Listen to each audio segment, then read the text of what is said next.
ऐसा कौन मृत्यु लोक में जन्मा, ऐसा संसार सागर में कौन जन्मा जिसके जीवन में दुख नहीं आया? परमात्मा के जीवन में भी दुख सम्मुख में आया।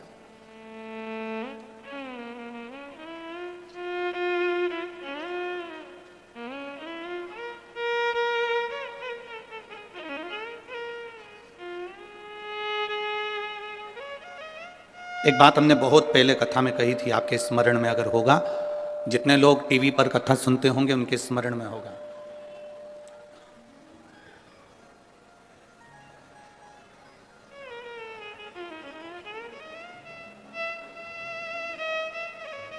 कि ऐसा संसार में कोई नहीं जन्मा जिसको अपने कर्म का भोग भोगने को नहीं मिला।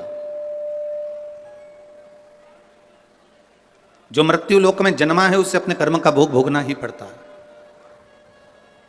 बस अंतर इतना है कि सबका पेपर, जैसे परीक्षा हॉल में एग्जाम देते समय सबका पेपर, सबका जो पत्र है, पेपर है, वो अलग अलग होता है, उसी तरह हमारी जिंदगी में भी सबके एग्जाम देने का पत्र, पेपर अलग अलग होता है।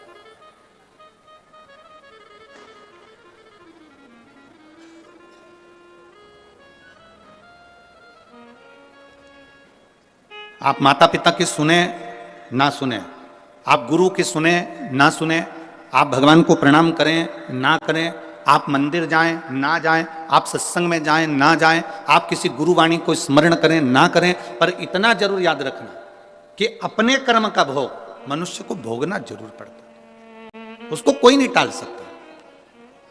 अब कोई कह दे कि गुरुजी हमारे जीवन में ये संकट है, हमारे जीवन में ये दुख है और हम बड़े दुखी हैं, तो तुम एक बात का स्मरण करिए, कई लोग तुम्हारे दुख के चक्कर में तुम्हारा फायदा उठाने का प्रयास करेंगे।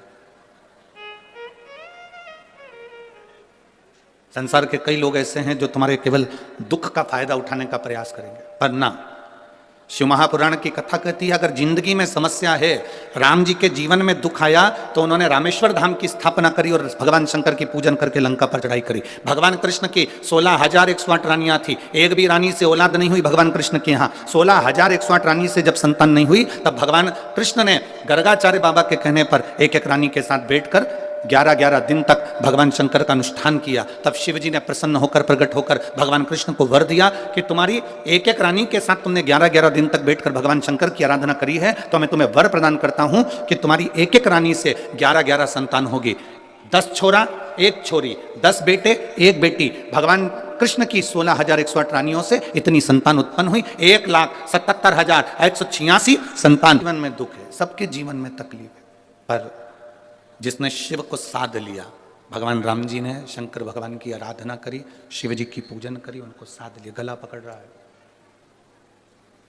भगवान शिव की आराधना भगवान राम जी ने करी, शिव को साध लिया तो उनकी जिंदगी सार्थक हो गई। भगवान कृष्ण ने भगवान शिव की आराधना करी, साध लिया, उनका जीवन सुखमय हो गया। एक लोटा जल लेकर मंदिर जाने वाला जब भगवान शिव की भक्ति को साध लेता है तो दुख उस भक्त का नहीं होता, दुख मेरे भोलेनाथ का हो जाता है। आपका दुख उसका हो गया। एक पत्र है, देखिए।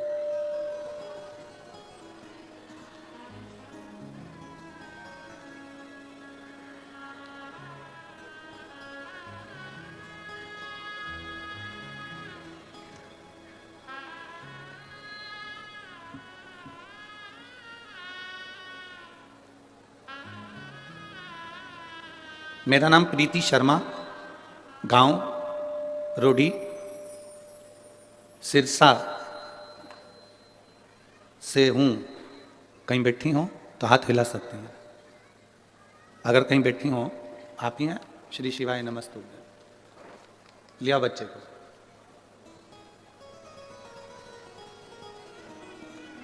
गुरुदेव, मेरा नाम प्रीति शर्मा है, गांव रोडी, सिरसा से हूँ। मेरी शादी को कई साल निकल गए, इंतजार करते करते करते करते संतान के सुख के लिए मैंने 5 साल इंतजार करा, 5 साल तक भी संतान नहीं हुई। 6 साल निकल गए, 7 साल निकल गए, 8 साल निकल गए, 9 साल निकल गए, 10 साल निकल गए, पर संतान का सुख नहीं हुआ। ऐसा कोई डॉक्टर नहीं था, हरियाणा का भी, पंजाब का भी, राजस्थान का भी और दिल्ली तक मैंने डॉक्टरों को दिखाया पर संतान का सुख नहीं आया। टेस्ट भी करवाए, संतान का सुख नहीं आया। 11 साल निकल गए, 12 साल निकल गए, पर संतान का सुख नहीं आया गुरुदेव। तब मेरे जीजाजी ने बताया कि, मेरे जीजाजी का नाम संदीप शर्मा है, उन्होंने बताया कि टीवी पर कथा आती है, एक बार तू आसन बिछा के दिल से बाबा देवादिदेव महादेव की कथा को श्रवण कर। गुरुदेव उस समय आपकी कथा चल रही थी और मैंने टीवी खोलकर 1 बजे से 4 बजे तक कथा का रसतत्व ग्रहण करा। मैं बाबा का क्या गुणगान करूं गुरुदेव। मंदिर जाना मैंने उसी दिन से प्रारंभ करा और शिव जी को जल चढ़ाना प्रारंभ करा। मैंने बाबा से प्रार्थना करी कि मैंने सारे डॉक्टरों से इलाज करवा लिया, टेस्ट भी करवा लिया, पर मुझे औलाद नहीं हुई है बाबा, आप कृपा करना। सफेद आंकड़े की जड़ को तुमरुका जी का नाम लेकर कमर में बांधा, एक बेलपत्री को रोज खाना प्रारंभ करा, शिव जी पे जल चढ़ाना प्रारंभ करा।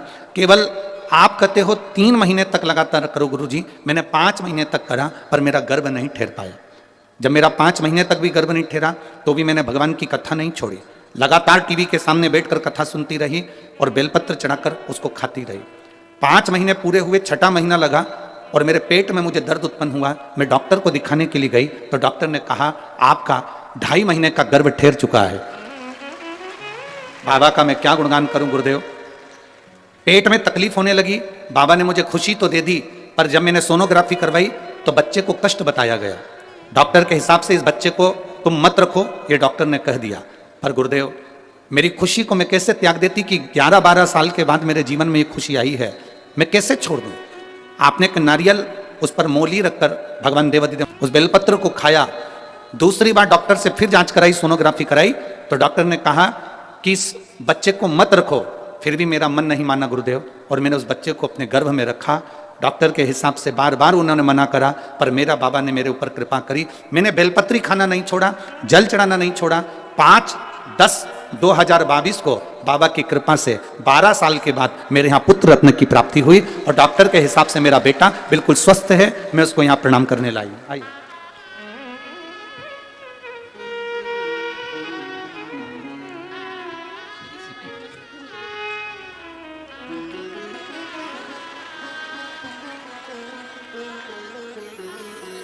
प्रणाम करो।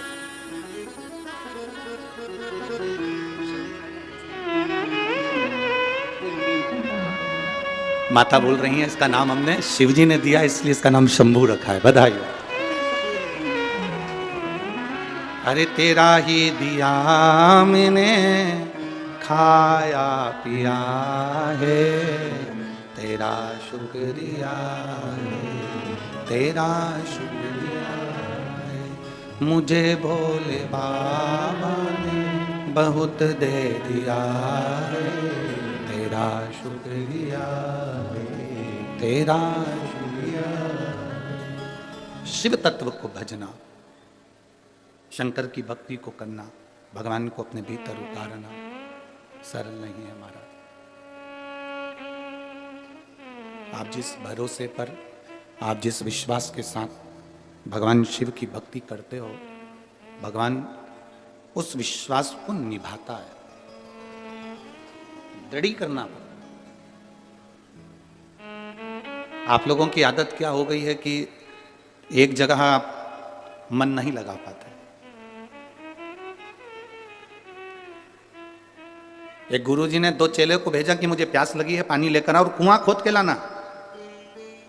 एक चेला कुआं खोदता गया, 15-20 फीट कुआं खोदा, उसमें पानी नहीं निकला। उसने दूसरा कुआं खोदा, उसमें पानी नहीं निकला। तीसरा कुआं खोदा, उसमें पानी नहीं निकला।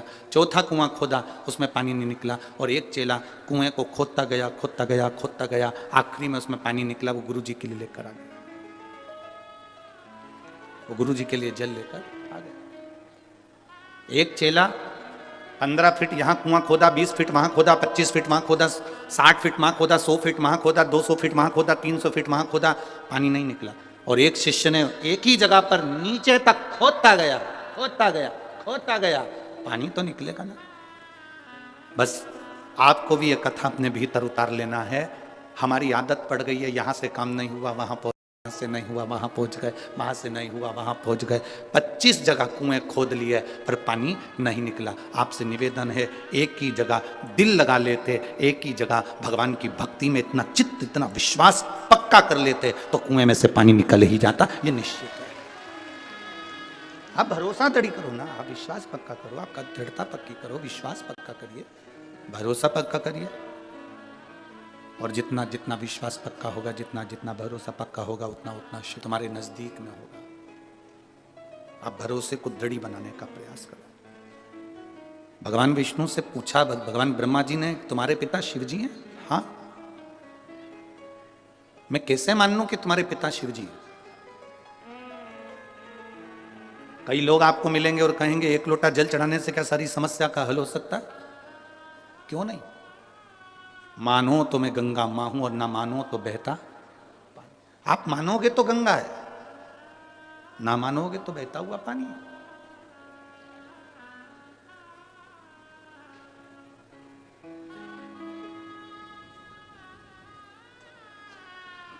ये आपके ऊपर निर्भर करता है कि आप परमात्मा को कैसे रिझा रहे हो।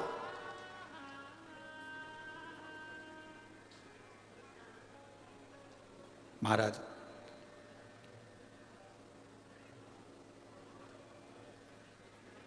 क्या शिव तुम्हारे पिता हैं? हाँ। स्वयं शिव आके कह सकते हैं कि मैं इनका पिता हूं? क्यों नहीं? एक अग्नि का एक पर्वत को ब्रह्मा और विष्णु ने घुमाना प्रारंभ करा। ब्रह्मा और विष्णु ने जैसे ही पर्वत को घुमाया तो उसमें से एक अग्नि का खंभ प्रकट होया, जिसको लिंग की आकृति जैसा था, शिवलिंग की एक आकृति जैसा था। और वो लिंग की आकृति जैसा खंभ प्रकट हुआ और उसमें से आकाशवाणी हो गई, ब्रह्मा विष्णु मैं नारायण तुम्हारा पिता और ब्रह्मा मैं तुम्हारा दादा। ब्रह्मा जी मानने को तैयार नहीं कि ये पिताजी है। हाँ, अगर ये शिवलिंग तुम्हारे पिता हैं तो इनके चरण कहां हैं और इनका सिर कहां है? जिस शिवालय में आप जल चढ़ाने के लिए जाते हो, जिस शंकर जी के मंदिर में आप जल चढ़ाने के लिए जाते हो, उस शंकर जी के शिवलिंग में कोई तुमसे पूछे कि इसका चरण कहां है, इसका सिर कहां है, तो आप बता नहीं सकते, क्योंकि शिव महापुराण की कथा कहती है कि एक एक कण कण में, एक एक कण कण के अंदर मेरा शंकर का वासा है। तुम्हारी मर्जी पड़े जहां से तुम उसको प्रणाम कर लो, वो वहीं से प्रकट होकर तुमको दर्शन दे देता है। उसको उसका स्थान नहीं ढूंढा जाता कि आगे कहां पीछे कहां।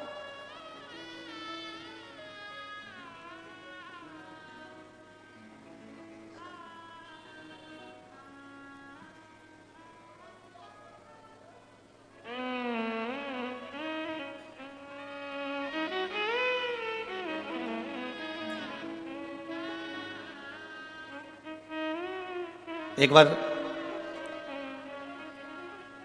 संत नामदेव जी महाराज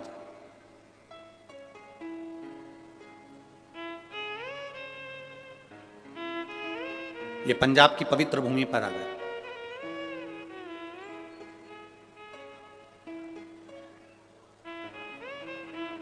ये पंजाब की पवित्र भूमि कोई साधारण सी भूमि नहीं है। शंकर भगवान को अगर प्राप्त करना है, बद्रीनाथ हो, केदारनाथ हो, कैलाश पर्वत हो, श्री खंडेश्वर महादेव हो, केदारेश्वर महादेव हो, भगवान शिव की प्राप्ति अगर करना हो तो ये पंजाब की भूमि को यात्रा प्रारंभ होती है। यहां से शिव की प्राप्ति का केंद्र बिंदु है ये पंजाब की धरा।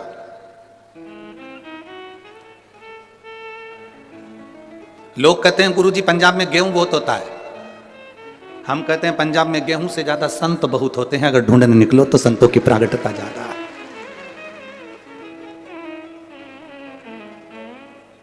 महाराष्ट्र में जन्मे हुए नामदेव जी महाराज, महाराष्ट्र में बड़े हुए नामदेव जी महाराज कई वर्ष इस पंजाब की भूमि पर निकाले हैं। नामदेव जी महाराज, गुरु नानक देव जी से उनका मिलन हुआ और गुरु नानक देव जी से जब मिलन हुआ तो नामदेव जी उस समय पर गुरु मंत्र नहीं लिए हुए थे। नामदेव जी का उस समय पर गुरु मंत्र नहीं हुआ था। अब गुरु नानक देव जी से उनका मिलना हुआ और गुरु नानक देव जी तो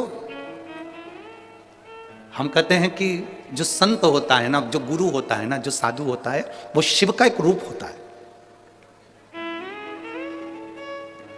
हम कहते हैं गुरु नानक देव जी भी शंकर का एक स्वरूप, शिव का एक रूप, बैठे हुए थे अड़भंग आनंद से। शिव ने करा क्या है? भगवान शंकर ने दुनिया से कुछ नहीं लिया, दुनिया के लोगों को दिया।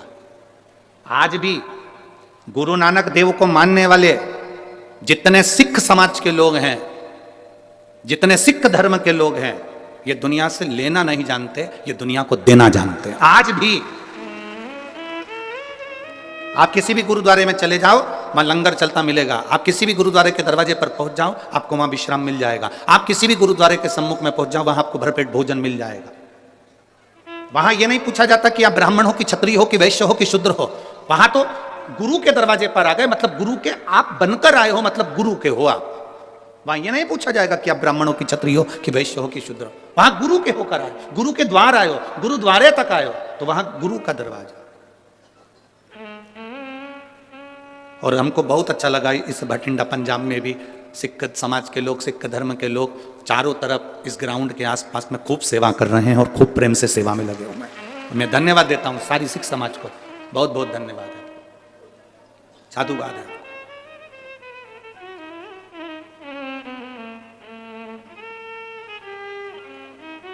और ऐसी शिव भक्ति हमने आज तक नहीं देखी, जो शिव भक्ति का दर्शन हमने भटिंडा पंजाब में किया है। देखिए, सारी सूचना, हम तो बाहर निकलते नहीं हैं और आपको भी मालूम होगा 3-4 दिन हम किसी से मिलते नहीं हैं। हमारे ये यजमान परिवार से भी पूछना, जिस कमरे में हम हैं उस कमरे में हमारा भजन है, हमारे भोलेनाथ की सेवा, ठाकुर जी की सेवा, अपना पाठ पूजन स्मरण। यजमान परिवार से भी हम नहीं मिलते कि उनसे मिलना हो, हमारा नाम भजन, 3-4 दिन किसी से नहीं। पर जब जजमान, जितने लोग यहाँ आते हैं कथा सुनने वाले, इनके रिश्तेदार जब यहाँ के फोटो वीडियो और अन्य बातें लिखकर सीहोर भेजते हैं ऑफिस में, तो वहाँ मालूम पड़ता है। फिर वहाँ से सूचना आशीष जी के पास आती है, फिर आशीष हमको बताते हैं कि गुरुजी, इस भटिंडा के जहाँ कथा स्थल है, इसके आसपास में जितनी होटलें बनी हुई है, उन होटलों में भी होटल के मालिकों ने अपनी अपनी होटलें खोल दी और मात्र 100-200 रुपये में रहो भी, खाओ भी, सो भी, स्नान भी करो, गर्म पानी भी दे रहे हो और व्यवस्था भी दे रहे हो। इतना ही मैं भटिंडा पंजाब के एक एक भक्तों को, शिव भक्तों को बहुत बहुत साधुवाद देता हूं कि आपकी भक्ति बड़ी विचित्र है, बड़ी भक्ति विचित्र। ये प्रेरणा है संपूर्ण विश्व के लिए, ये प्रेरणा है संपूर्ण भारतवासियों के लिए। कमाने के लिए जिंदगी पड़ी है, पूरे जीवन सुबह 9 बजे से लेकर रात्रि को 10 बजे तक अपनी दुकान पर बैठकर कमाओगे, आखिरी में अपनी पत्नी और बच्चों को देकर जाओगे और इतना बड़ा फोटो दीवार पे टंगा जाएगा और उसमें होएगा जाएगा कुछ नहीं, केवल स्माइल देते मिलोगे और प्लास्टिक के फूल की माला तुम्हारे ऊपर। पर जिसने शिव के भक्त इतने आए हैं और उनकी सेवा, भले तुमने हाथ जोड़कर एक अन्न का निवाला भी अगर किसी के मुख में दिया है तो समझ लेना कि 33 कोटि देवताओं का पेट भर दिया है, सारे संत साधु गुरुजन का पेट भर। करो सेवा, करो।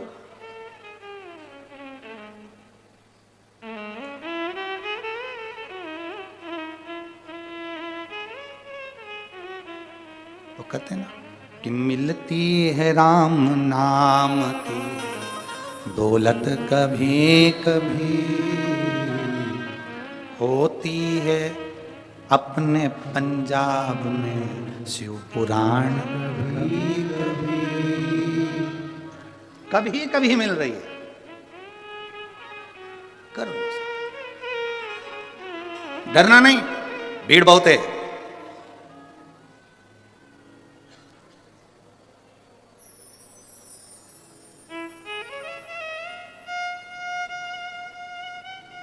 कल कोई कह रहा था गुरुजी हमारे भटिंडा में आज तक जाम नहीं लगा और तुम्हारी कथा हुई और पहले दिन जाम लग गया।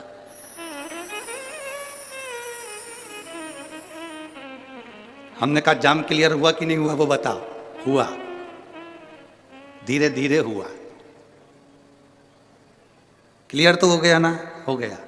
आराम से ना, बिल्कुल आराम से। हमने उनसे कहा तुम चिंता मत करो, भोलेनाथ की कथा अगर थोड़ा बहुत जाम लगाती है तो ये बताती है कि तेरी जिंदगी भी ऐसी जाम चल रही थी पर मैं क्लियर कर दूंगा, तो चिंता मत करना, तो टेंशन मत ले, शिव तत्व को जान, भगवान शंकर की भक्ति कर, घबराना नहीं है। भीड़ बहुत है, बहुत ट्रैफिक है, ना ना ना, उसके दरवाजे तक जाना मेरा काम है और मेरी बिगड़ी बनाना तेरा काम। हम पहुंच गए उसके द्वार तक, फिर उसकी मर्जी। अब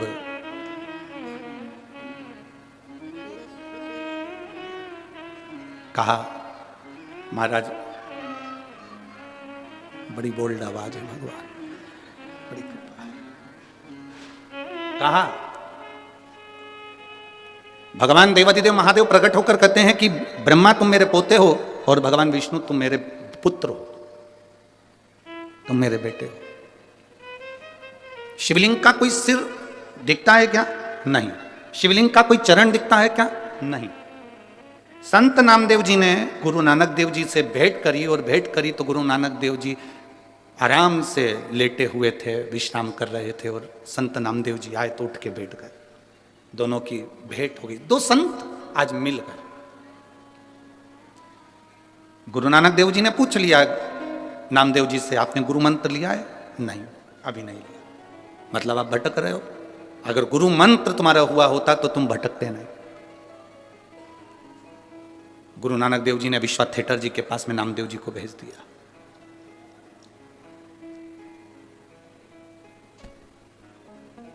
संत नामदेव जी ने गुरु नानक देव जी से पूछा कि असली गुरु की पहचान क्या है, असली संत की पहचान क्या है? गुरु नानक देव जी ने 3 चीजें संत नामदेव जी को बताई है कि असली संत, असली गुरु की पहचान। असली गुरु, असली संत 3 चीजों से दूर रहता है।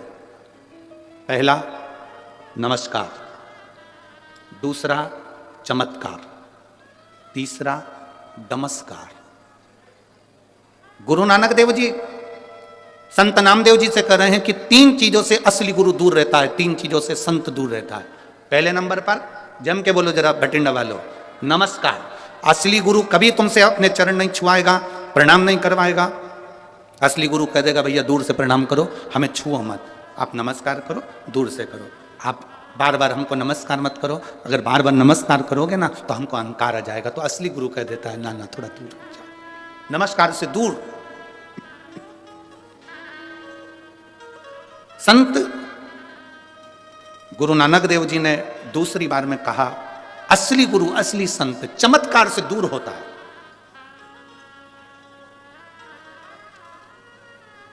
असली गुरु कभी चमत्कार नहीं करता, असली संत कभी चमत्कार नहीं करता। इसलिए शिव महापुराण जिस दिन चालू होती है उस दिन हम शिव महापुराण के प्रथम दिन में कह देते हैं कि शिव पुराण किसी चमत्कार को प्रमाणित नहीं करती कि चमत्कार होगा, पर इतना जरूर है, अगर 1 लोटा जल लेकर आप शंकर जी के मंदिर जाओगे तो तुम्हारी दुख कटेगा जरूर, ये निश्चित है। आज तक इस पुराण ने ये नहीं कहा कि ये चमत्कार हुआ या ये आप शंकर, अगर इनके घर में 12 साल के बाद बच्चा हुआ है तो ये शंकर को भजा है इन्होंने, शिव महापुराण को सुना है इन्होंने, शिव जी के मंदिर गई हैं, ये स्वयं जाकर बेलपत्र चढ़ाया है, स्वयं जाकर भगवान शंकर की भक्ति करी है, इसलिए 12 साल के बाद संतान। एक पत्र में एक बहन ने लिखा,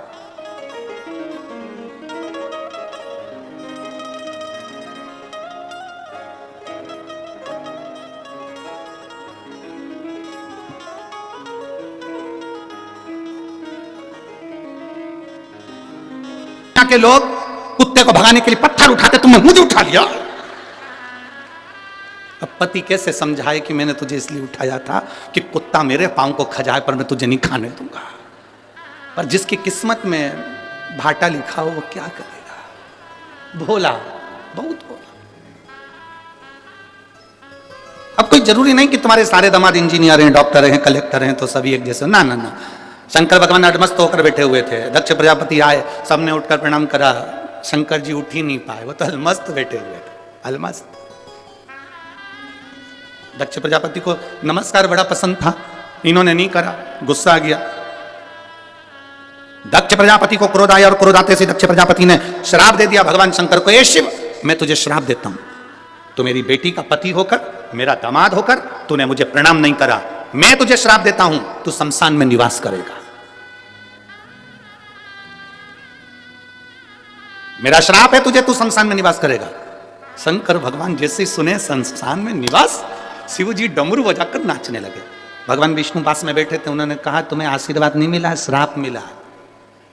शमशान में रहोगे आज से, तुम्हारे ससुर ने श्राप दिया। शंकर जी बोले मेरे ससुर जैसा दुनिया में कोई ससुर नहीं हो सकता।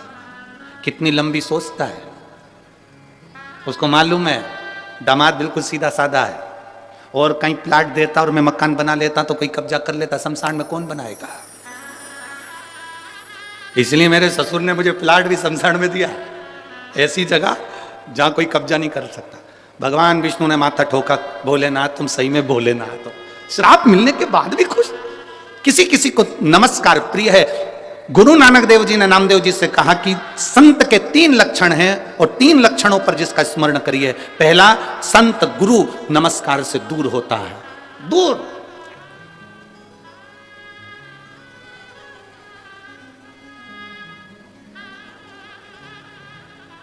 दूसरे नंबर का गुरु को, पहले नंबर का नमस्कार, दूसरे नंबर का जम के बोलो जरा, जम के, चमत्कार। असली गुरु असली संत कोई चमत्कार नहीं करता, उसे चमत्कार से बहुत।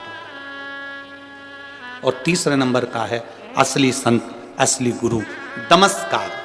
कौन ने कितना रुपया दिया, कितना गया, कितना आया, उसे कोई मतलब नहीं है। उसको तो बस हरि भगवान का नाम लेना है, भगवत भजन करना है, स्मरण करना है, भगवान की भक्ति करना है, उसे कोई मतलब।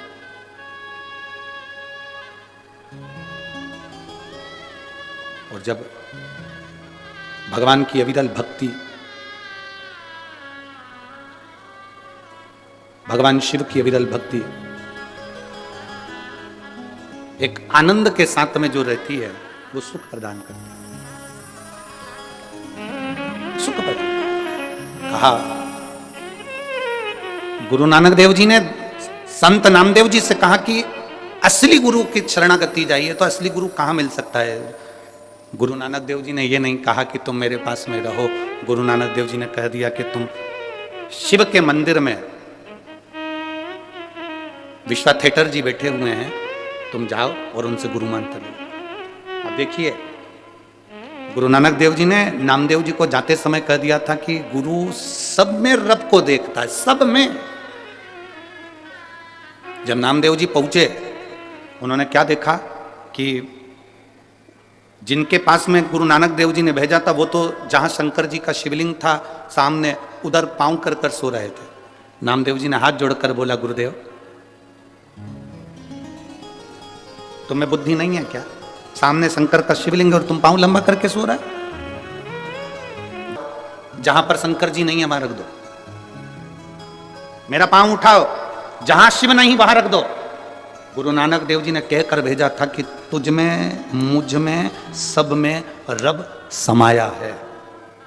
गुरु नानक देव जी ने कहकर भेजा था नामदेव जी को। नामदेव जी समझ नहीं पाए थे। मेरे पांव को उठाओ, जहां शिव नहीं वहां पर मेरा पांव रख दिया जाए। चरण उठाकर नामदेव जी महाराज जहां पर विश्वा थिएटर जी का पांव रखते थे, वहां पर शंकर का शिवलिंग सामने नजर आने लगता था।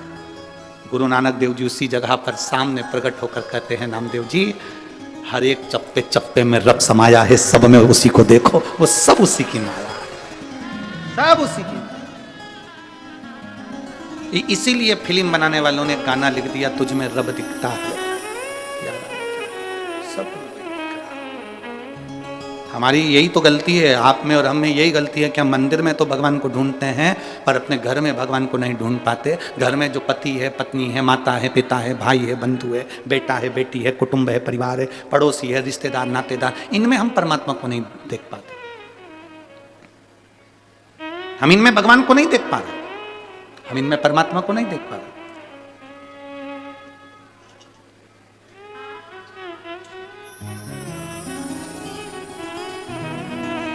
हम दूसरी जगह देख रहे हैं। जैसे एक बार यमराज पृथ्वी पर आ गए और एक लड़के को लेने के लिए यमराज आए। उसका अंतिम समय चल रहा था, उसकी अंतिम सांस थी, अंतिम क्षण था, आज उसकी फाइल समाप्त होना थी। और यमराज ने आते से कह दिया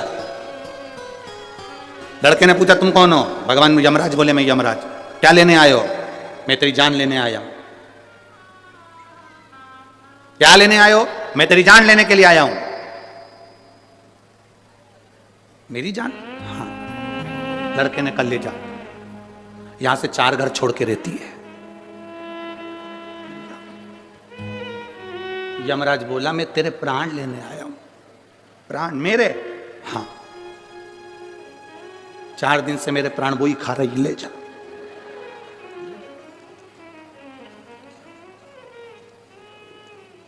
यमराज बोले मैं तुझे मारने आया हूं। मुझे? मैं तो उससे शादी कर 6 साल पहले ही मर चुका हूं, ले जा। यमराज बोला रहने दे, मैं तेरी जगह दूसरे को ले जाऊंगा, पड़ेगा। तू खुद मरा मराया, तेरे को क्या लेके क्या? अरे भाई, भ्रम फैलाने वाले दुनिया में लोग मिलेंगे, तुमसे कहेंगे शंकर जी कहाँ से प्रकट हुए, उनका मुख कहाँ है, शिवलिंग का चरण कहाँ है, शिवलिंग की पूजन का क्या महत्व है, शंकर की पूजन का क्या फल है। हंसते हैं लोग। आग लगे बस्ती में, अपन रहो मस्ती में। हंसने वाले हंसते रहेंगे, तुम्हें भगवान का भजन करते रहे। एक पत्र है, देखिए। मेरा नाम सुनैना शर्मा, पत्नी विनोद कुमार शर्मा, मैं लुधियाना पंजाब से हूं। मेरा मोबाइल नंबर ये है। कहीं बैठी हैं? मेरा नाम सुनैना शर्मा, पत्नी विनोद कुमार शर्मा, मैं लुधियाना पंजाब से हूं। मेरा मोबाइल नंबर ये है। कहीं बैठी हो तो हाथ हिला सकती है। अच्छा, उधर है। बेटा आया है क्या साथ में? बेटा आया? नहीं आया। मैं पंजाब की रहने वाली हूं। मेरा मोबाइल नंबर यह है। मेरा बेटा तक्ष, जिसकी आयु 7 साल है, उसको अगस्त 2022 में तबीयत खराब हो गई। उसको हम दिखाने के लिए डॉक्टर के पास लेकर गए। पंजाब के सबसे बड़े हॉस्पिटल में, पीजीआई में लेकर गए, जहां उसको लीवर का तकलीफ बताया। फिर उसको मुंबई भेज दिया गया, जिससे पता चला कि उसको एक बीमारी हो गई है जिसका नाम है डीएमडी। जिस बीमारी के अंदर 1,00,000-2 लाख बच्चों में एक बच्चे में ऐसी बीमारी होती है जिसमें शरीर की नसें काम करना बंद कर देती है और बच्चा, व्यक्ति हाथ पैर धीरे धीरे धीरे धीरे पलंग पर पड़कर प्राण छोड़ देता है, शरीर काम करना बंद कर देता है। गुरुदेव, हमारे पांव के नीचे से जमीन खसक मेरे बच्चे को, धीरे धीरे उसके पांव की नसें सिकुड़ना चालू हो गई, उसका चलना बंद हो गया, पड़ा रहता है एक जगह। गोदी में उठाकर उसको वॉशरूम कराना, ले जाना चालू करा। डॉक्टरों ने कहा ऐसे बच्चों की उम्र 18 से 20 साल तक होती है, इसके बाद वो बच्चा नहीं रहता है। अब आप अपने बच्चे को ले जाओ, इसकी सेवा करो। मेरे बच्चे ने चलना फिरना बंद कर दिया, हाथ पैर ने काम करना बंद कर दिया, व्हील चेयर पर आ गया। धीरे धीरे धीरे धीरे वो हिल नहीं सकता था, जा नहीं सकता था। आंख से केवल आंसू निकलते थे और बच्चे को तड़पता हुआ हम देखते थे। हमारे बच्चे के साथ ऐसा क्यों हो गया, समझ में नहीं आया। क्या करें? एक दिन मेरी बहन, मेरी दीदी ने कहा कि तू शिवजी पे जल चढ़ाना प्रारंभ कर। तेरे बेटे के कान में हेडफोन लगा, उसको टीवी पर आती है कथा, वो दिल से सुना। मोबाइल से मैं अपने बेटे को कथा सुनाने लगी। मेरा बेटा पलंग पर से उठ नहीं पाता था, चल नहीं पाता था। शिवजी का चढ़ा हुआ जल बेटे को देने लगी।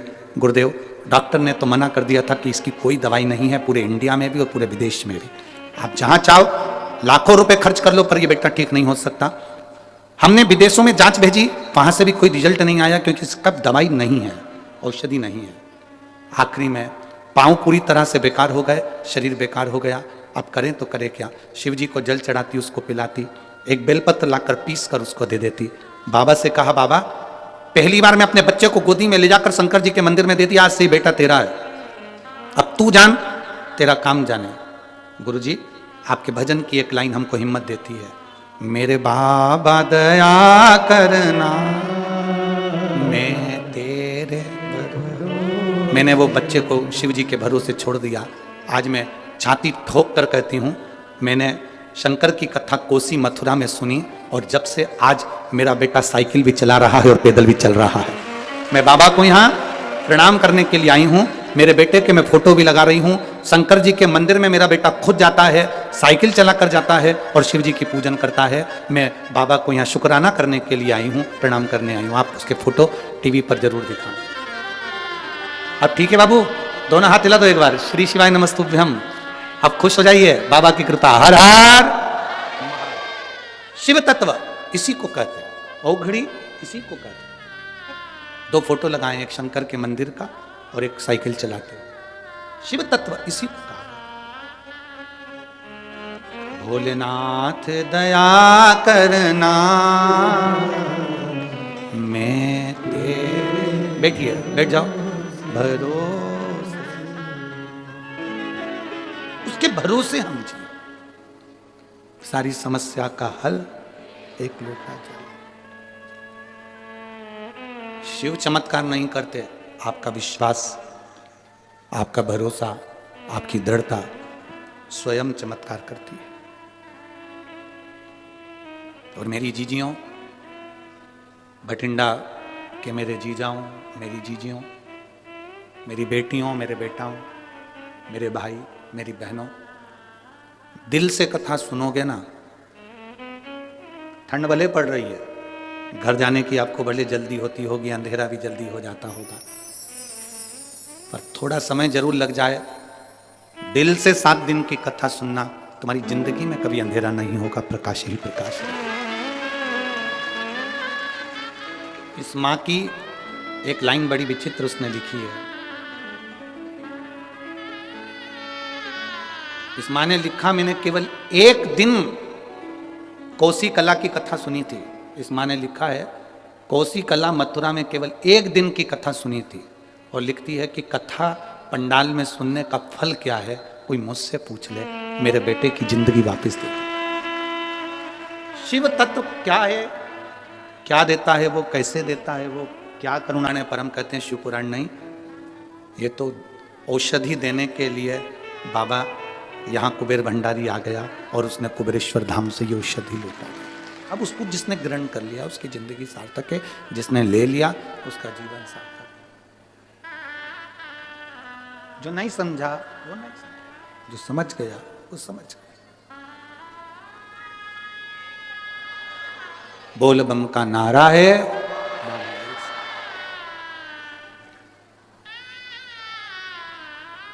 यहां पर एक मिलिट्री के कोई भाई बैठा हुए हैं जिनको ऐसी बीमारी हो गई थी, जिस बीमारी में वो सही से ड्यूटी भी अपनी मिलिट्री की कर नहीं पा रहे थे। बैठना तो मुश्किल, खड़े रहना भी मुश्किल था। वो यहाँ बैठे, उन्होंने अपना फोटो तक लगाया उस पत्र में, फोटो भी लगाया। कहीं बैठे हो तो हाथ हिला सकते हैं। आर्मी के हैं, छुट्टी लेकर कथा सुनने के लिए आए। जब उनको मालूम पड़ा कि भटिंडा में कथा हो रही है तो दोनों पति पत्नी, बाबा ने ठीक करा तो छुट्टी लेकर आए। कहाँ बैठे हैं? हाँ, हाथ हिला दो एक बार। श्री शिवाय नमस्ते। दोनों आए, छुट्टी लेकर आए। आर्मी में नौकरी है, मिलिट्री में, और ऐसी बीमारी से, जिस बीमारी के लिए डॉक्टर ने ऑपरेशन का कह दिया था, और बाबा के भरोसे केवल एक बेलपत्र चढ़ा चढ़ा कर खाना और ऑपरेशन भी नहीं कराना पड़ा और ठीक हो गया। अब ठीक है बाबू, दोनों हाथ हिला दो एक बार। हर हर महादेव। बैठिए। शिव तत्व है, औघड़ी। कहां से है ये? मेरा नाम रणवीर सिंह है, मेरा फोन नंबर ये है।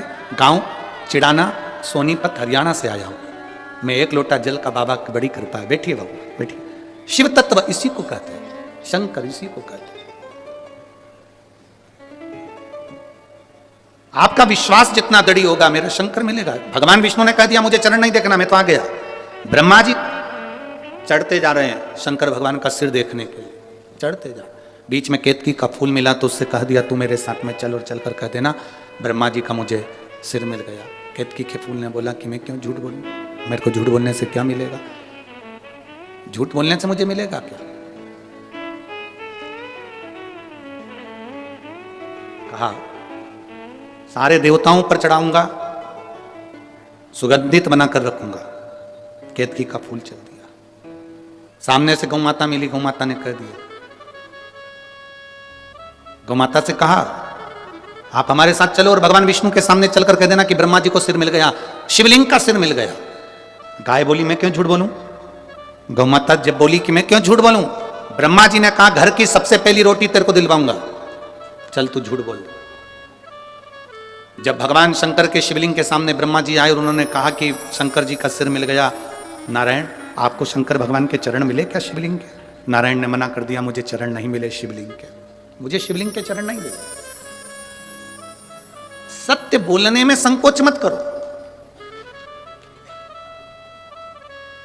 अभी सत्य नहीं बोलोगे तो मरने के बाद लोग बोलेंगे राम नाम, अरे बोलो तो जम के, सत्य है।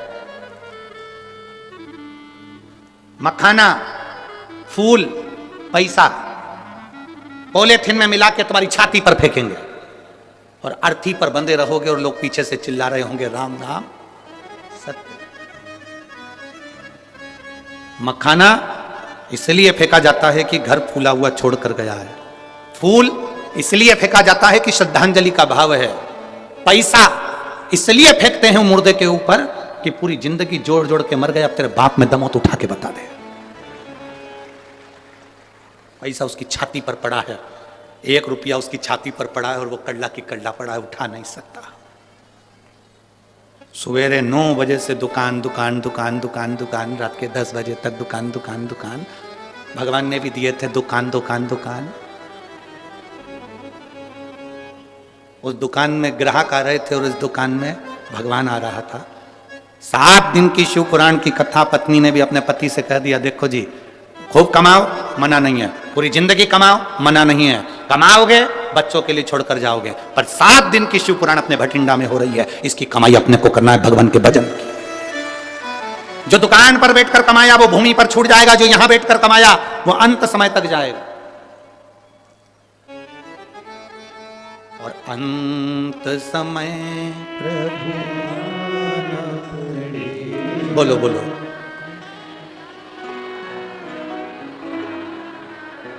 गले में ठंड तो नहीं लग रही है? हाँ ठीक है। अंत समय प्रभु आना पड़ेगा, वचन दिया तो निभा, आए ना आए प्रभु कुटुंब, अंत समय प्रभु आना पड़ेगा, वचन दिया तो निभाना पड़ेगा। अंत समय में वही आएगा, अंतिम घड़ी में वही आएगा, कोई दूसरा नहीं आएगा। झूठ कह दिया, झूठ। ब्रह्मा जी कहते हैं कि मैंने भगवान शंकर के शिवलिंग का सिर देखा है। भगवान नारायण से पूछा आपने चरण देखा है क्या? भगवान नारायण ने कहा मुझे चरण नहीं मिला, शिवलिंग का चरण कहां मिलेगा, मैंने नहीं देखा। एक बार सत्य बोला, शंकर भगवान के शिवलिंग में से आकाशवाणी हो गई, है विष्णु है नारायण, तुमने सत्य बोला, आज से पृथ्वी पर तुम सत्य नारायण भगवान बनकर पूजाओगे, तुम्हारी पूजन होगी सत्य नारायण के रूप। सारी दुनिया में आज भी सत्यनारायण भगवान की कथा होती है, 5 अध्याय होते हैं, पंडित जी बाजते हैं। पंडित जी आपसे हमेशा कहते हैं ब्राह्मण ने सत्यनारायण जी की कथा सुनी, कथा कराई, बोलो सही है कि गलत है? लक्कड़हारे ने कथा सुनी, कथा कराई, बोलो सही है कि गलत है? राजा ने सत्यनारायण की कथा सुनी, कथा कराई, बणिया ने कथा सुनी, कथा कराई, पर उन्होंने एक बार भी ये नहीं बताया कि कथा कौन सी थी जो कराई थी, बाची थी और सुनी थी, वो कथा कौन सी थी? सत्यनारायण भगवान की कथा, असली कथा कौन सी है? ये तो 5 अध्याय में ये कहा गया कि उन्होंने सत्यनारायण जी की कथा करी और उन्होंने सुनी। सुनी तो कौन सी सुनी? लक्कड़हारे ने कथा सुनी, कौन सी सुनी? बणिया ने कथा सुनी, कौन सी सुनी? 5 अध्याय में केवल कथा सुनी ये बताया गया, पूजन करी ये बताया गया, पर कथा कौन सी थी? स्कंद पुराण में वर्णन किया गया कि सत्यनारायण की कथा ये है कि शंकर भगवान के शिवलिंग के चरण भगवान विष्णु को नहीं मिले थे और उन्होंने सत्य कह दिया था, तब भगवान शंकर प्रकट होकर उनको कह दिए थे आज से तुम सत्यनारायण के रूप में पूजाओगे और तुम्हारी पूजन होगी, तुम सत्यनारायण बन जाओगे। ये सत्य है।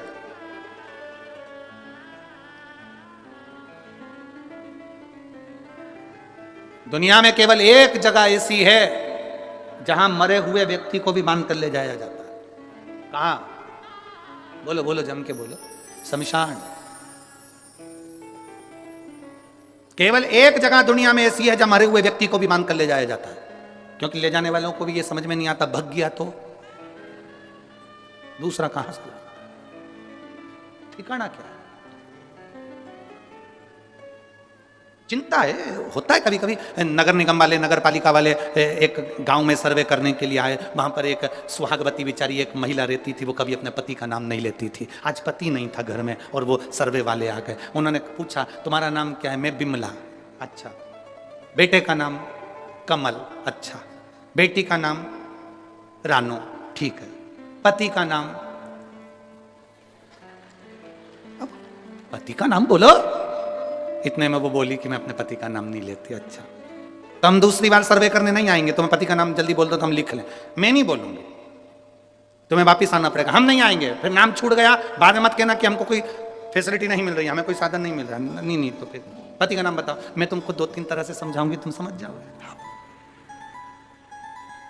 सिर्फ तो पल्लू लेके बोली मेरे पति का नाम। तुम 3 गंजी और 3 गंजी कितनी हो गई? अरे बोला तो 3 गंजी और 3 गंजी कितनी हुई? 6 गंजी। बस मेरे पति का नाम यही है। सर्वे वाले 6 गंजी। हाँ, 6 गंजी। 3 गंजी और 3 गंजी, 6 गंजी। सर्वे वालों ने कहा धन्यवाद देवी, चरण का है तुम्हारा, धन्यवाद। समझ में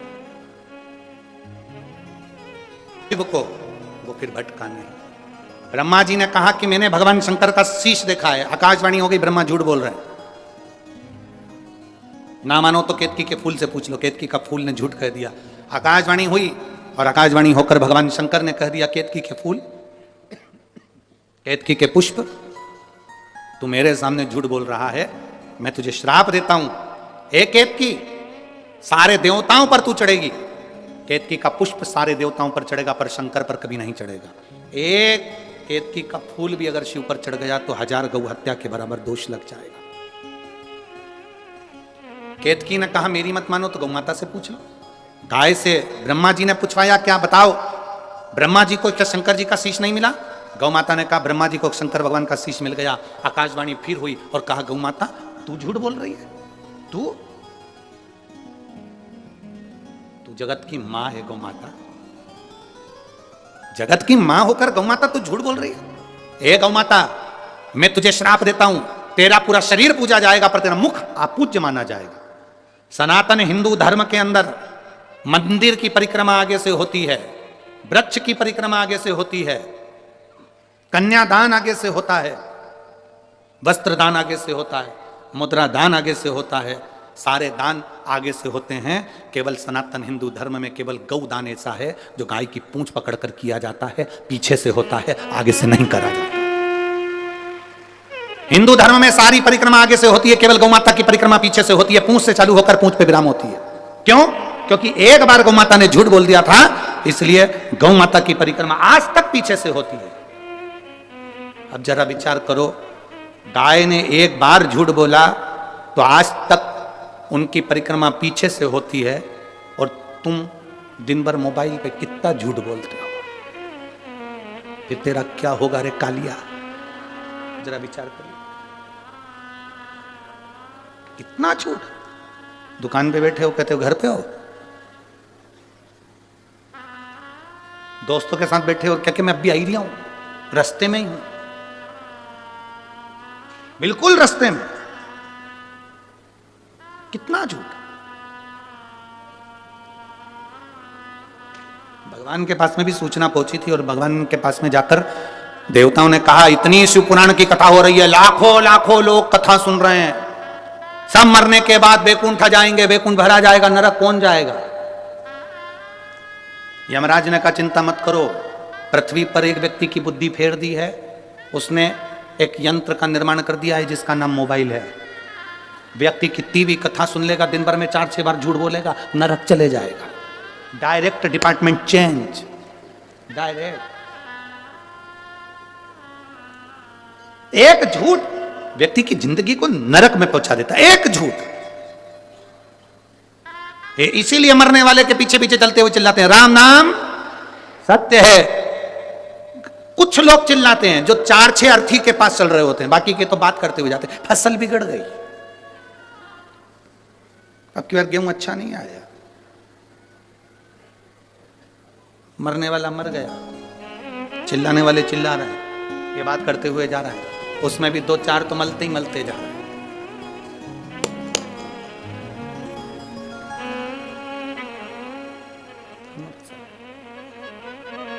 शमशान में मुर्दा जल रहा है, पहले थूक के आया फिर बैठा राम नाम सत्य है तब। अरे भाई शिव महापुराण की कथा कह रही है, सत्य बोलने से पीछे मत हटो। संत साधु गुरुजन सन्यासी तपस्वी साधक एक सत्य की जिंदगी जिए, एक सत्यता की जिंदगी। आज हम सब सत्य से दूर हो गए, सत्य से झूठ पर झूठ बोल रहे थे तो भगवान शंकर को क्रोध आ गया, उन्होंने अपने पांव के अंगूठे का नखून तोड़कर फेंका। काल भैरव प्रकट हो गए, काल भैरव से कहा इस ब्रह्मा का सिर काट दे जिससे ये झूठ बोल रहा है। काल भैरव ने चीटी उंगली के नख को तोड़कर फेंका, ब्रह्मा जी का सिर कट गया। ब्रह्मा जी का सिर कटा, कटा हुआ सिर लुढ़कता गया और ब्रह्मा जी झूठ बोलते गए। ब्रह्मा जी के कटे हुए सिर में से रक्त बहता चले गया, वो रक्त से कर्मनाशा नदी प्रकट हो गई। भारत की भूमि पर केवल एक नदी आज भी ऐसी बहती है जिस नदी का पानी कुत्ता भी नहीं पीता, जिसको कर्मनाशा नदी कहा। केवल भारत की भूमि पर एक नदी ऐसी है जिसका पानी पक्षी भी नहीं पीता, कुत्ता भी नहीं पीता। उस कर्मनाशा नदी का जल जिसके शरीर पर छींटा भी पड़ जाता है तो उसकी 71 पीढ़ी में किसी ने दान करा होता है, पुण्य करा होता है, कथा सुनी होती है, भजन करा होता है, व्रत करा होता है, उद्यापन करा होता है, कन्यादान करा होता है, गौदान करा होता है, वो 71 पीढ़ी का पुण्य समाप्त हो जाता है। वो कर्मनाशा आज भी उत्तर प्रदेश में बह रही है, आज भी कर्मनाशा। उत्तर प्रदेश गवर्नमेंट ने बड़े बड़े बोर्ड लगा कर रखे हैं, ये कर्मनाशा नदी है, इसमें हाथ न धोइए, ये कर्मनाशा नदी है, इसका पानी का छींटा न लीजिए, ये कर्मनाशा नदी है जिसका एक जल का छींटा भी मनुष्य के कर्म को नाश कर देता है, ये ब्रह्मा जी के रक्त से बनी है। आज भी लिखा है, बड़े बड़े बोर्ड लगे हैं कर्मनाशा नदी पर।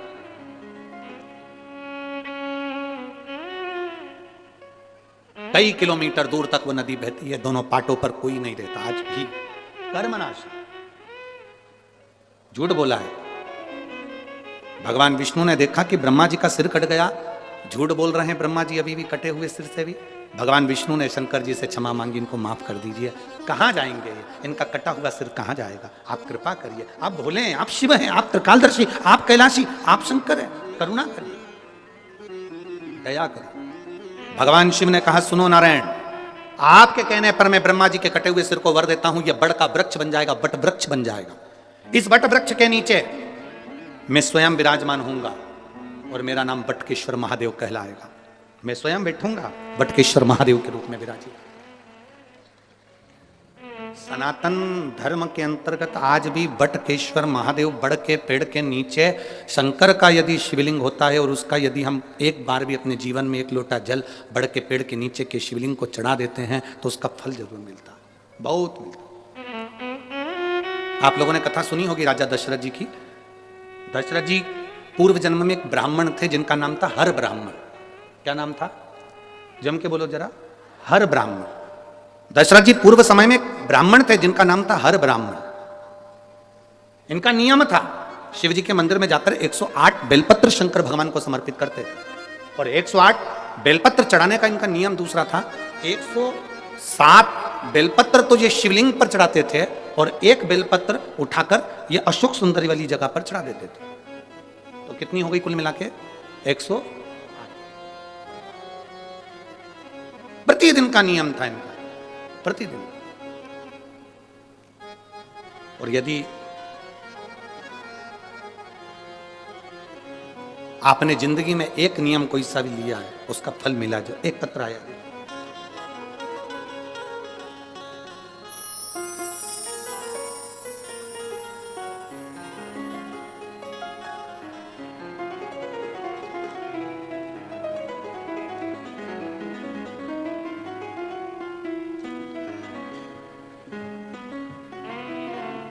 मेरा नाम नीलम है और मेरे पति का नाम रविंद्र कुमार है। मैं हरियाणा के सरस्वती नगर की निवासी हूँ। मेरा फ़ोन नंबर ये है। धन्यवाद। कहीं बैठी हो तो हाथ हिला सकती है। आप ही हैं? एक बार वापिस हाथ हिलाओ। श्री शिवाय नमस्तुभ्यम। मेरा नाम नीलम है और मेरे पति का नाम रविंद्र कुमार है। आए हैं पति, साथ में आए हैं क्या? हाथ हिलाओ। आंखों की रोशनी वापस आ गई आपकी? ठीक है, दिख रहा है सब? हाथ हिलाओ वापिस। श्री शिवाय नमस्तुभ्यम। मेरा नाम नीलम है और मेरे पति का नाम रविंद्र कुमार है। मैं हरियाणा के सरस्वती नगर की रहने वाली हूं। मैं बाबा का क्या वर्णन करूं गुरुदेव। बाबा की कृपा से मैं ही कथा के पंडाल में पहुंची हूं। गुरुजी, मेरे पति की दोनों आंखें बीपी की वजह से चली गई थी। आंखों की रोशनी पूरी चली गई थी, दिखना बंद हो गया था। डॉक्टरों से जांच करवाई तो उन्होंने कहा था कि इंजेक्शन हर महीने लगेगा और वो इंजेक्शन लगने के बाद उसकी जब सूजन उतरेगी तब आंखों की रोशनी वापस आ सकती है। पक्का नहीं कहा था उन्होंने कि इनकी रोशनी वापस आ जाएगी, पर इंजेक्शन लगेगा तो रोशनी आ सकती है सूजन कम होने पर। इतना धन हमारे पास में नहीं गुरुदेव, हर महीने इंजेक्शन लगवाएं और आंखों की रोशनी के लिए हम कहां से धन लाएं। ऑपरेशन करने का बोला, जब इंजेक्शन लगेगा आंख की रोशनी कम हो जाएगी। कुछ महीने तक लगातार इंजेक्शन लगकर आंख की रोशनी लाने के लिए सूजन जब कम होगी, कम होने के बाद में इनका ऑपरेशन होगा और ऑपरेशन करने के बाद इनकी रोशनी वापिस आ सकती है। कई जगह दिखाया, सभी यही बोल रहे थे डॉक्टरों कि इनके एक इंजेक्शन लगेगा, सूजन उतरेगी, फिर ऑपरेशन होगा, इसके बाद में रोशनी आएगी। बाबा ऑपरेशन के लिए पैसा कहाँ से लाते, इतना धन नहीं था। तब हरिद्वार की कथा पंडाल में बैठकर श्रवण करी और आपने उस समय पर रात्रि के 9:15 वाला एक उपाय बताया था जिसमें शंकर जी की पूजन करना थी। वो पूजन करना प्रारंभ करा, उसका जल इनकी आंखों पर लगाना प्रारंभ करा। हम लोग सीहोर गए, वहां से रुद्राक्ष लेकर आए, उसको तांबे के कलश में गलाकर शिव जी को चढ़ाकर वो पानी इनको पिलाना प्रारंभ करा। गुरुदेव, हम दूसरी बार फिर डॉक्टर के पास इनको लेकर गए और डॉक्टर से कहा कि हमारे पास में इतना पैसा नहीं है, कोई दवाई हो तो दे दो। डॉक्टर ने कहा कोई दवाई नहीं, इंजेक्शन से ही काम होगा, और इंजेक्शन महंगा था गुरुदेव। हम वापिस आ गए, धीरे धीरे रुद्राक्ष का जल उनकी आंखों में लगाते, आचमन कराते और शिवजी पे चढ़ी हुई बेलपत्र देना प्रारंभ करा। बाबा का मैं क्या गुणगान करूं गुरुदेव। एक भी ऑपरेशन की जरूरत नहीं पड़ी, एक भी इंजेक्शन की जरूरत नहीं पड़ी और मेरे पति की आंखें वापिस आ गई। मैं बाबा को यहां नमन करने के लिए आई। एक बार वापिस हाथ हिला दो। हर हर महादेव। बैठिए। श्री शिवाय नमस्तुभ्यम। शिव तत्व है ये, अवघड़ी है शंकर। दूर से आयो आप लोग शिव महापुराण की कथा में, बहुत दूर से। अपना दरवाजा छोड़कर, अपना घर छोड़कर, बठिंडा वालों याद रखना, आप अपना घर छोड़कर, अपना दरवाजा छोड़कर शंकर की कथा तक पहुंचे हो, वो कैलाश छोड़कर तेरी दुख की घड़ी में तेरे दरवाजे पहुंचेगा।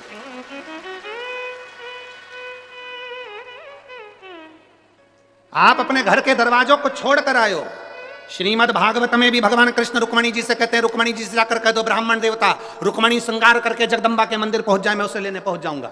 भगवान कृष्ण ने रुक्मणी जी से कहा कि जगदम्बा के मंदिर तक पहुंच, मैं तुझे लेने आऊंगा। यहाँ शिव महापुराण की कथा कहती है आप शिव पुराण की कथा तक पहुंचो। तुम उसको 3 घंटा कथा का दे रहे हो, तुम्हारी दुख की घड़ी में जब तुम कहीं पड़े होगे हॉस्पिटल में वेंटिलेटर पर, डॉक्टर अपना काम करेंगे, उस समय पर तुमने 3 घंटा भोलेनाथ को दिया है, तो वो भी डॉक्टर कहेंगे अंतिम समय है, पर वो कहेगा इसने मुझे समय दिया था, मैं इसको समय देता हूं, ठीक कर।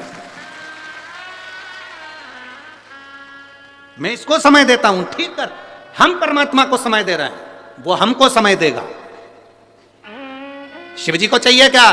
शंकर भगवान को तुम्हारा अंबर नहीं, पीतांबर नहीं, धन नहीं, दौलत नहीं, कोई सत्ता वैभव नहीं। शंकर भगवान को तुम्हारा वैभव नहीं चाहिए। शिव जी को 1 लोटा जल हो तो चढ़ाओ, नहीं तो बेलपत्र हो तो चढ़ाओ, नहीं तो 3 बार ताली बजा दो, बजा सको तो बजाओ। आखिर शिव मंदिर में 3 बार ताली क्यों बजाई जाती है? ताली का इतना महत्व क्यों है? क्यों ताली बजाई जाती है? उसका महत्व क्यों है? शिव मंदिर में भगवान भोलेनाथ भी जब पार्वती जी को कथा सुनाए तो ताली का नाद और डमरू का नाद करा था। हम कोई वाद्य यंत्र नहीं, रोग की मुक्ति के लिए ताली का नाद होता है। किसी डॉक्टर जी से जाकर पूछना, कभी कोई किन्नर डॉक्टर के पास इलाज करवाने पहुंचा कि आज तक? किसी डॉक्टर से पूछना, किसी प्रदेश में, किसी देश में, किसी गांव में कोई किन्नर डॉक्टर के पास कभी इलाज करवाने गया? सर्दी हो गई, जुकाम हो गया, पेट दुख गया, कंधा दुख गया, हाथ दुख गए, पांव दुख गए, कभी कोई किन्नर गया? नहीं, क्योंकि उनकी एक दवा है, जो हाथ की जो ताली बजाते हैं उससे सारे रोगों की मुक्ति हो जाती है। ताली का नाथ, केवल शिव की कथा, शंकर भगवान के मंदिर में 3 बार ताली का महत्व है। शिव के मंदिर में जब हम 3 बार ताली बजाते हैं, हमारे ताप, हमारे दुख, हमारे कष्ट सब मिट जाते हैं। शिव कह रहे हैं अगर ताली भी नहीं बजा सकते तो मंदिर के शिखर का दर्शन, शिखर दर्शनम सर्व पाप नाशनम, शिखर का दर्शन ही कर लिया तो सुख मिल जाता है। स्वयं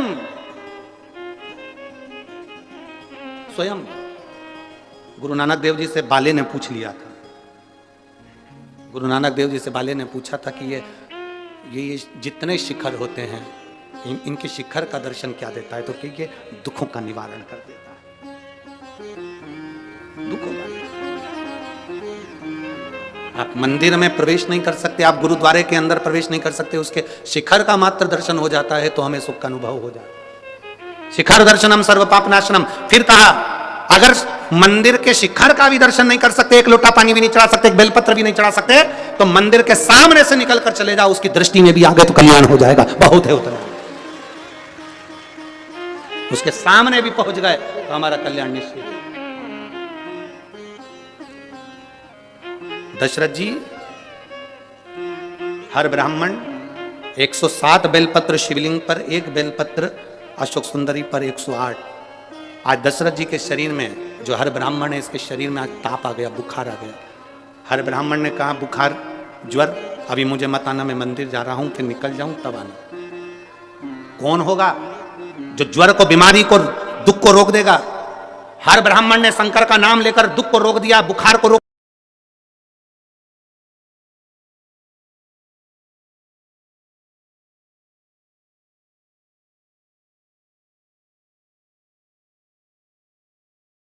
हर ब्राह्मण ने जैसे ही सुना स्त्री के रोने की आवाज तो चिल्लाकर पूछा कौन है? दीवाल के पीछे कौन है? ये दीवाल के पीछे कौन है? कौन? स्त्री रोते रोते बोली, मैं एक प्रेत, एक राक्षस, एक असुर हूं। अपने पति को, माता पिता को, परिवारजन को अपशब्द कहती थी।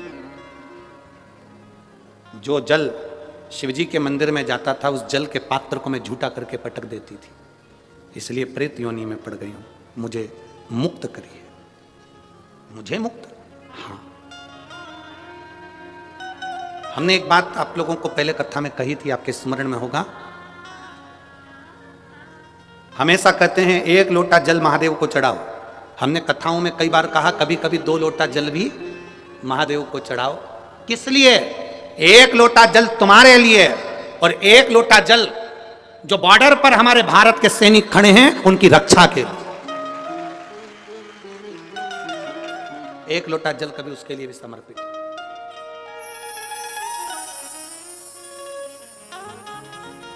पूछा हर ब्राह्मण ने, तुम कौन? मैं प्रेत, मैं प्रेत,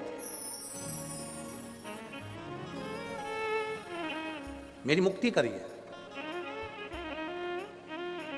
हर ब्राह्मण ने कहा जो मैं शंकर भगवान को 108 बेलपत्र चढ़ाता हूं उसमें से 1 बेलपत्र का फल आज तुझे देता हूं। और 1 बेलपत्र का जो फल दिया वो प्रेत योनि से छूट गई। हर ब्राह्मण के चरणों में पड़कर बोली, तुमने मुझे प्रेत योनि से मुक्त करा। शिव को 108 बेलपत्र रोज चढ़ाए हैं। तुम अगला जन्म तुम्हारा राजा दशरथ के रूप में होगा और तुम्हारे घर में स्वयं राम तुम्हारी गोद में खेले, स्वयं राम।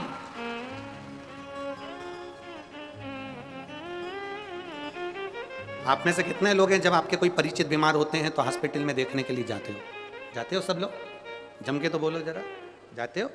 आपसे निवेदन है, कोई परिवार में, मोहल्ले में, कॉलोनी में, सोसाइटी में, नगर में, गांव में कोई बीमार पड़ा है, हॉस्पिटल में पड़ा है, उसको देखने जाओ तो 1 किलो सेव फल भले मत ले जाओ, केले फल फ्रूट भले लेकर मत जाओ, पर इतना जरूर करो कोई बीमार पड़ा है तो उसके हॉस्पिटल में जाने से पहले शंकर जी के मंदिर में 1 लोटा जल चढ़ाकर प्रार्थना कर कर जाना, बाबा मैं जिसको देखने जा रही हूँ उसको सही कर देना।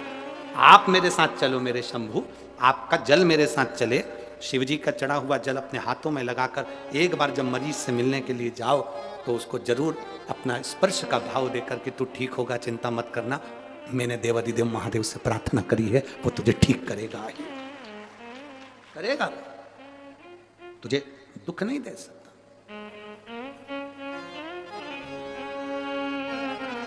आप प्रार्थना करो उससे,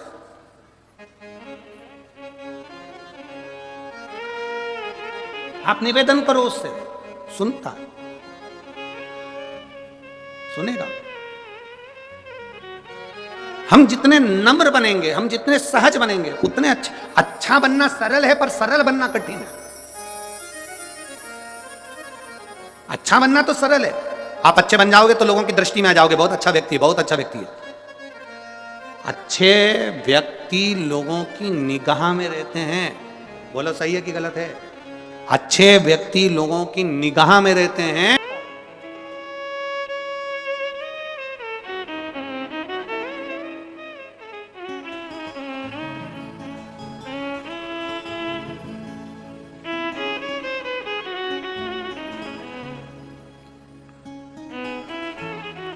मेरा नाम अरुण बंसल है, श्री मुक्तसर, मेरा नाम अरुण बंसल है, श्री मुक्तसर साहिब पंजाब का रहने वाला हूं। कहीं बैठे हैं? कहीं बैठे हो तो हाथ हिला सकते हैं, अगर कहीं बैठे हो तो हाथ हिला सकते हैं। अच्छा उधर है ऊपर, ठीक है, हाथ हिला दो एक बार। बहुत ऊपर ऊपर बैठे हो तुम लोग, एक बार वापिस हाथ हिलाओ, ठीक है। मेरा नाम अरुण बंसल है, श्री मुक्तसर साहिब पंजाब का रहने वाला हूं। मेरा मोबाइल नंबर ये है गुरुदेव। मेरी सरकारी नौकरी नहीं थी। ऐसा कौन सी जगह है जहां मैंने इंटरव्यू नहीं दिया? प्रत्येक जगह पर मैंने अप्लाई करा पर कोई रिजल्ट नहीं आता था। तब किसी के कहने पर मैंने आपकी 2022 में शिव महापुराण की कथा सुनना प्रारंभ करा। कभी मंदिर नहीं जाता था, शिव के मंदिर जाना प्रारंभ करा। सही में आपका एक लोटा जल सारी समस्या का हल है, ये मैं कहता हूं गुरुदेव। सारी पढ़ाई करी मैंने, उसके बाद भी मेरी नौकरी ना लगे, मैंने बाबा को एक लोटा जल चढ़ाना प्रारंभ करा और बाबा पर विश्वास करा। आप अपनी कथा में कहते हो खूब मेहनत करो, खूब पढ़ाई करो, खूब दिल से पढ़ो, जितनी मेहनत कर सकते हो उतनी मेहनत करो और फिर एग्जाम देने जाओ तो बाबा को एक बेलपत्र शहद लगा कर जाओ। मैंने वो करा और बाबा का मैं क्या गुणगान करूं गुरुदेव। इतने साल से मेरी नौकरी नहीं लगी थी। 2023 में बाबा की कृपा से मेरे को 2 सरकारी नौकरी का ऑफर आ गया और मेरे को 2 सरकारी नौकरी का ऑफर आया। मैं पंजाब प्रदेश के आदरणीय मुख्यमंत्री जी को धन्यवाद देता हूं कि उन्होंने बाबा की कृपा से सरकारी नौकरी का खजाना दिया और हमको अपॉइंटमेंट भी दिया और बाबा की कृपा से मेरी नौकरी आज सरकारी नौकरी में ज्वाइनिंग है। मैं बाबा को यहाँ धन्यवाद देने के लिए आया। बैठिए बाबू। श्री शिवाय नमस्तुभ्यम। एक बार वापिस साथ हिला दो। हर हर महादेव। शिव तत्व है ये, औघड़ी है शंभु। सारी समस्या का हल जब दुख लगे, जब लगे कि संसार छूट रहा है, हमारा तकलीफ बढ़ रही है, कष्ट बढ़ रहा है, आपको कहीं नहीं जाना, किसी के पास नहीं पहुंचना, आपको तो एक लोटा जल भरो घर में से, शिव जी के मंदिर पहुंच जाओ। कितने लोग हैं जो शंकर के मंदिर में रोज जल चढ़ाते हैं? हाथ उठाओ जरा। सब चढ़ाते हो? रख लो, रख लो, धर लो, आराम से रख। जाना चाहिए। मेरे भोले तेरी नौकरी सबसे बढ़िया, सबसे तेरे दरवाजे की चाबी सबसे बढ़िया, सबसे। क्यों खड़े हो गए? बैठ जाओ।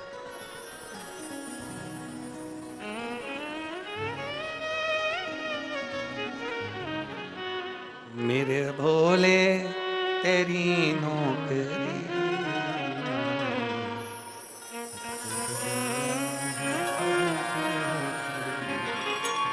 तुम नहीं सुधरोगे हैं बोले।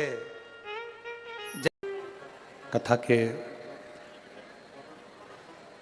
मुख्य आयोजक के रूप में श्री बांके बिहारी सेवा समिति बठिंडा पंजाब, कथा के मुख्य यजमान श्री अमरजीत जी मेहता, पंजाब क्रिकेट एसोसिएशन एवं समाज सेवी बठिंडा पंजाब से, बांके बिहारी सेवा समिति एवं सभी कथा में पधारे हुए भक्तों का बहुत बहुत भाव से स्वागत। एक बार यजमान परिवार श्री अमरजीत जी मेहता जी के लिए जोरदार ताली बजाकर स्वागत, वंदन, अभिनंदन। जिन्होंने, उधर चिल्ला रहा है ना, आवाज़ नहीं आ रही है, एलईडियाँ नहीं चल रही हैं। एलईडी वाले भैया एलईडी चालू करिए, एलईडियाँ चालू करिए। भगवान शिव की ये पवित्र कथा का लाभ, ये जीवन की एक सार्थकता है, जीवन की एक सिद्धता है।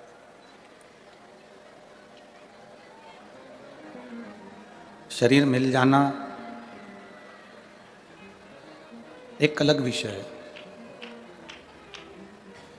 शिव महापुराण की कथा कहती है कि ये शरीर मिल गया,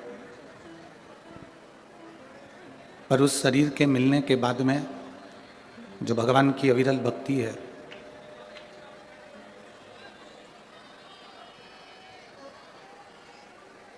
भगवान की जो अविरल भक्ति है, भगवान का जो स्मरण है, भजन है,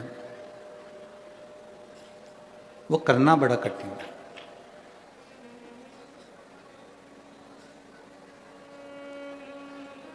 तिरासी लाख 99,999 योनियाँ काटने के बाद में ये 84 लाखवें नंबर की योनि, ये मनुष्य की देह है, ये मानव का शरीर है।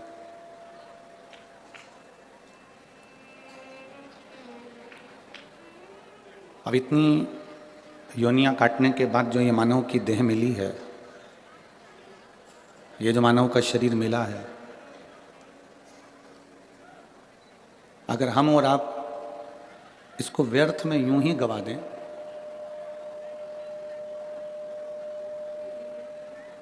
तो फिर संसार में जन्म लेने का फिर कोई कार्य ही नहीं रहा। भगवान देवादिदेव महादेव माता पार्वती जी से कहते हैं, भगवान शिव माता पार्वती जी से कहते हैं कि पार्वती, अगर मानव का शरीर, ये वो शरीर है जिस शरीर को पाने के बाद में हम पूर्व में जितने जितने हमने पाप किए होते हैं, जितने जितने हमने गलत कर्म किए होते हैं, जितने जितने हमने बेकार कर्म किए होते हैं, वो सारे के सारे कर्म हम केवल मानव का शरीर प्राप्त कर कर और भगवान का नाम लेकर इस शरीर के द्वारा भगवत भजन कर कर उस पूर्व के किए हुए सारे पापों को हम एक क्षण में समाप्त कर जाते हैं। वो केवल एक मानव का शरीर है और उसका भजन है। इस शरीर को पाने के बाद में, भगवान की विरल भक्ति को पाने के बाद में, भगवान के भजन को करना बहुत जरूरी है।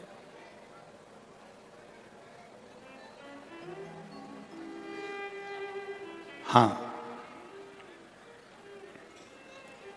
शिव महापुराण की कथा एक बात जरूर कहती है कि जो किताब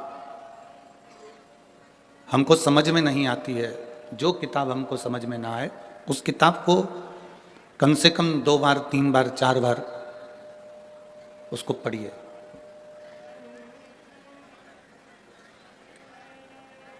जो किताब हमें समझ में ना आए उसको हम 3-4 बार पढ़ें, समझ में जरूर आएगी। थोड़ा समय लग सकता है पर किताब समझने में देरी नहीं लगेगी। शिव पुराण कहती है जो किताब हमें समझ में ना आए उसको 3-4 बार अवश्य पढ़ें तो किताब हमारी समझ में आ जाती है। उसी तरह शिव की भक्ति है।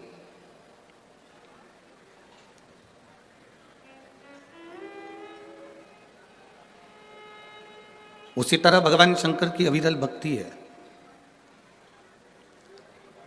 भगवान का भजन है, स्मरण है। मान लो आपके चित्त में, आपकी वृत्ति में, आपके मन में अगर शंकर की भक्ति विराजमान हो ही नहीं रही है, आप अथक प्रयास कर लें, आपने बहुत प्रयास करा, पर शिव भक्ति हमारे भीतर प्रवेश ही नहीं कर रही है। तो जैसे किताब समझ में नहीं आती तो 2-3 बार पढ़ा जाए तो किताब समझ में आ जाती है, उसी तरह 2 या 3 बार शिव महापुराण की कथा को भले टीवी पर सुनो, मोबाइल पर सुनो, चाहे पंडाल में सुनो, 1 बार 2 बार 3 बार अगर शंकर की कथा को हमने अपने भीतर उतार लिया तो शिव का साक्षीकरण, शंकर का दर्शन हमारे सम्मुख में हो ही जाता है। ये निश्चित।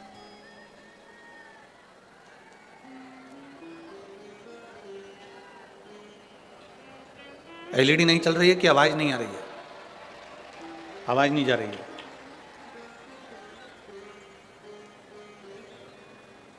एलईडी वाले भैया एलईडी चालू करिए और पीछे की आवाज बढ़ रही है। शिव भक्ति, भगवान शंकर की कथा, शिव तत्व,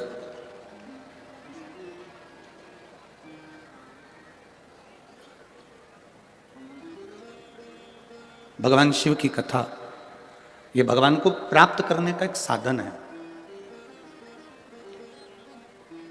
भगवान की अविरल भक्ति को प्राप्त करने का एक साधन है। एक बड़ा सुंदर संवाद शिव महापुराण की कथा में आता है, आप लोग पहले भी श्रवण किए हैं।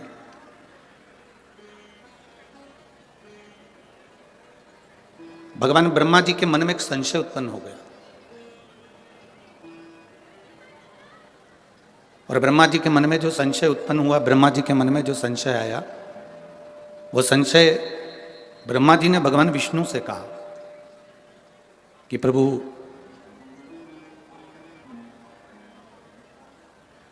मुझे मेरे पिता का नाम मालूम है। ब्रह्मा जी कहते हैं कि मैं भगवान विष्णु की नाभि से प्रकट हुआ हूं, इसलिए मुझे मालूम है कि मेरे पिता भगवान विष्णु हैं।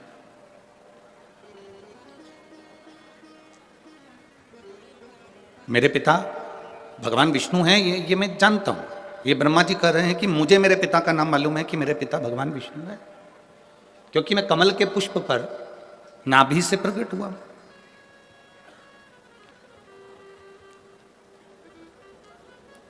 पर एक बात मेरे हृदय में समाती नहीं है कि मेरे पिता भगवान विष्णु हैं, पर भगवान विष्णु के पिता कौन है? भगवान नारायण के पिता का नाम मैं नहीं जानता, मेरे दादाजी का नाम मैं नहीं जानता। भगवान ब्रह्मदेव कह रहे हैं ये बात, भगवान ब्रह्मा जी कह रहे हैं। अब जैसे ब्रह्मा जी ने कहा तो भगवान विष्णु के मुख से निकल गया कि ब्रह्मा जी आप कह रहे हो कि आप अपने पिता को जानते हो पर अपने दादाजी को नहीं जानते। भगवान विष्णु के पिता कौन है ये आपको नहीं मालूम। तो स्वयं भगवान नारायण ने अपने मुख से कहा कि मेरे पिता देवादिदेव महादेव है, वो मेरे पिता है। ये भगवान विष्णु कह रहे हैं कि मैं अपने पिता का नाम जानता हूं, मेरे पिता देवादिदेव महादेव है।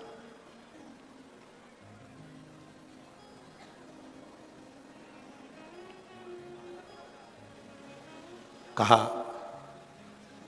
मैं आपके पिताजी का दर्शन इसी क्षण करना चाहता हूं और उनसे पूछना चाहता हूं क्या भगवान नारायण को आपने प्रकट किया?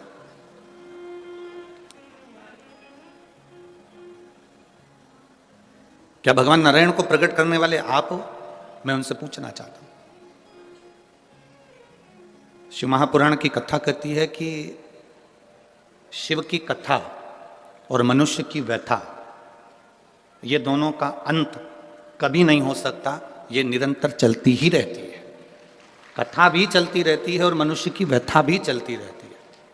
कथा भी चल रही है और व्यथा भी चल रही है। मनुष्य की व्यथा, मनुष्य की समस्याएं, मानव जीवन में जो टेंशन है, हमारे जीवन में जो व्यथाएं हैं, ये कभी समाप्त नहीं होती। दुनिया के कई लोग ऐसे हैं जो व्यथा को समाप्त करने के लिए कई बाबाओं के चक्कर में पड़ जाते हैं। ना जाने कितने कितने जगह पर आप लोग पहुंच जाते हो और वहां जाकर कह देते हो कि हमारे जीवन में ये संकट है, इसको टाल दीजिए, हमारे जीवन में ये कष्ट है, इसको मिटा दीजिए। शिव महापुराण की कथा कहती है हमें किसी आडंबर की ओर, अंधविश्वास की ओर हमें नहीं जाना। ऐसा संसार में कोई नहीं जन्मा जिसके जीवन में दुख नहीं आया। मिट्टी का जो घड़ा बनकर रखा हुआ है, वो मिट्टी का घड़ा अग्नि में तपता है तभी तो उसमें पानी रुकता है। अगर मिट्टी के घड़े को अग्नि में नहीं तपाया जाएगा, मिट्टी के घड़े को अगर अग्नि में नहीं तपाएंगे तो उसमें पानी नहीं भर सकते। वो घड़े में पानी डालोगे तो घड़ा टूट जाएगा। घड़े में अगर पानी भरना है, मिट्टी के घड़े में अगर जल भरना है तो घड़े को तपना पड़ेगा। घड़ा तपेगा तब उसमें पानी भराएगा। और अगर वो घड़ा तपा नहीं है, ऐसे ही कैसे ही रखा हुआ है, बस मिट्टी का तुमने घड़ा बना लिया, उसको अग्नि में नहीं तपाया, तो उसमें पानी की बूंद पड़ेगी, पानी पड़ेगा और वो गलकर नीचे गिर जाएगा। घड़ा तपता है तब उसमें पानी ठहरता है। दुख जब जिंदगी में आता है तो ये हमको तपाता है। क्यों तपाता है? क्योंकि दुख हमको जो दिया जाता है वो हमें तपाने का काम करता है। और जब हम अच्छे से तप जाते हैं उसके बाद में जो सुख आता है तो हम बिखर कर गिर जाते हैं। वो सुख भी समाप्त हो जाता। क्या राम जी की जिंदगी में दुख नहीं आया? क्या भगवान कृष्ण के जीवन में दुख नहीं आया?